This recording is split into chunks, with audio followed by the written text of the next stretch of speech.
Pagkatapos suungin ang malalakas na alon, mangingisda naman tayo sa laot. So andito na tayo ngayon dun sa lugar kung saan marami raw sapsap. Ihuhulog na natin itong lambat. Arya! Ganyan lang. Parang palpak. Ano ba sa ihulog lang? Pamamanti ang tawag nila sa paghuli ng sapsap gamit ang lambat. Ang haba nito ay alam Tapos, kasabay ng maglaladlad ng lambat ay umaan na rin bangka para ayan, assistation sa kanya ng disco. At ba ito ay lalaglag ko? Bago yun, ma'am. Ang gagawin natin ngayon, ipapalitin natin ito. Pero kailangan ulabugin natin yung tubig para pumasok yung mga isda dun sa lambat. Ang tawag dito ay timbog. So, ito yung pambulabog nila ng tubig.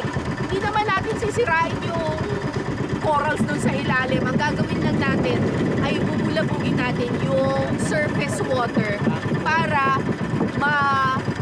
matulak natin yung mga isda, mabulabog yung mga isda at pumasok sila doon sa lambat. Ganun? Hoy! Pasok kayo! Yan! Go!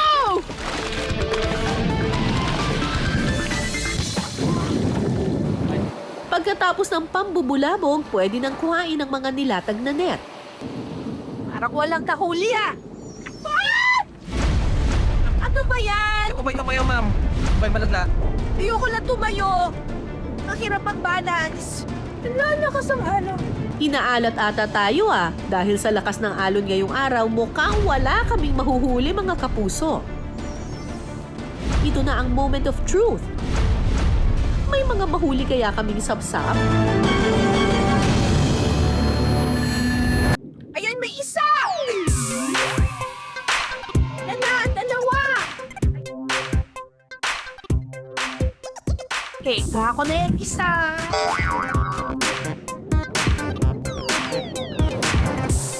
Mukhang mailap ang mga sapsap sa atin. Yan, may isa pa. Dalawa. Oh, ano yan? Yan. May isda. Kaya, yun pa, kuya, may isda pa dun. Okay, next. Ayan, may isa pa. May isa pa dito natutukli, oh. Hindi na katapang ka. Isa-isa kuha wala na siya, pero Kindan mo yung matapisan. Makikita mo. ito, may isa pa. May ano? Kapit. Mabit. Kahit saglit lang tayo ng isda, sumakses pa rin tayo sa panghuhuli ng mga sapsap.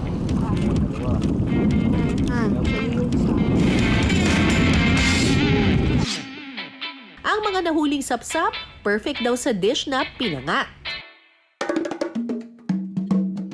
Una munang titimplahan ng asin ang mga sapsap. At saka ito ibabalot sa dahon ng saging. Babalutin natin ng 3 piraso para hindi po siya madudurog. Ilalagay ang mga pinatuyong kamyas sa kawali.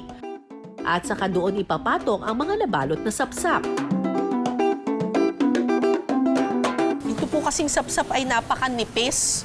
Opo. Kaya madali daw madurog. Oho. Kaya kailangan babalutin natin ng Tama po. Ng Dahon po. dahon Dahon ng po ng saging. Oo. Siguro sasama na rin yung lasa ng dahon ng saging dito, no? Opo. Masarap din kasi yung amoy ng dahon ng saging.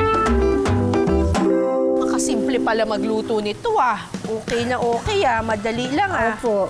Lahat ng pagluluto po ay Simple simple lang po. Pagkatapos, titimplahan ito ng asin at pampalasa. At saka lalagyan ng tubig. Tatakluban po natin. Tapos po, Malakas na apoy. opo. Madali lang po yan maluluto. Pagkalipas ng 15 minuto, pwede nang tikman ang pinangat na mas pinasarap ng sapsap. Okay. Tikman natin itong sapsap.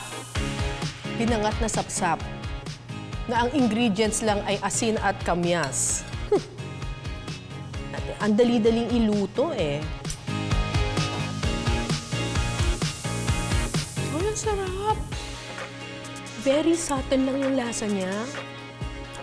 Enough lang para malasahan mo yung kamyas, tsaka yung alat mula dun sa sa isda.